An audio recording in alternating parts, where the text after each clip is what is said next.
Hi friends. So fork lift operator. So fork lifts లేకపోతే మనం ఏ సామాను దించలేము, ఎత్తలేము.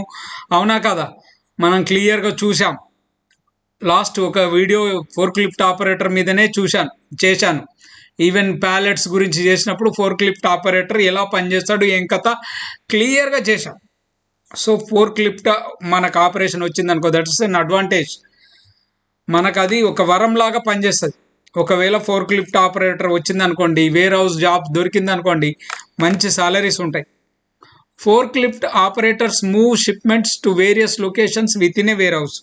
అంటే ఒక ప్లేస్ నుంచి ఒక ప్లేస్ వరకు మూవ్ చేయగలుగుతారు. షిప్ అంటే వచ్చిన ప్రోడక్ట్స్ను ఒక ప్లేస్ నుంచి ఒక ప్లేస్కు తీసుకుపోగలుగుతారు. They move these shipments to the right place for storage and relocate any outgoing shipments to the warehouses loading dock. అంటే సపోజ్ మనకి ఏదైనా ఆర్డర్ వచ్చింది అనుకోండి, ఆ ఆర్డర్ని తీసుకెళ్ళి షిప్మెంట్ ఏరియాకు loading dock, unloading dock, loading dock, loading bay, unloading bay. So ఇలా పేర్లు మారిపోతుంటాయండి.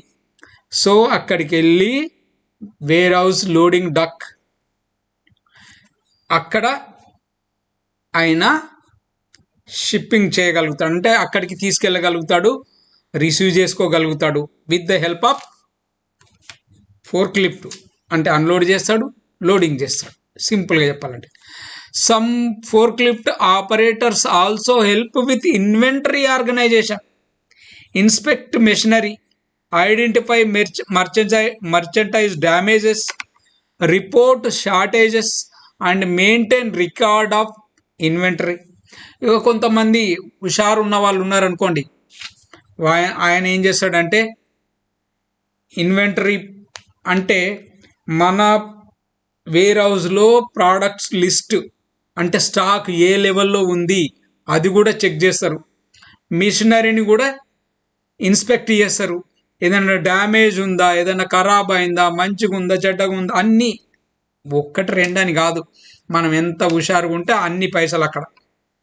ఓకే, మన రికార్డ్స్ కూడా సరిగ్గా మెయింటైన్ చేస్తారు.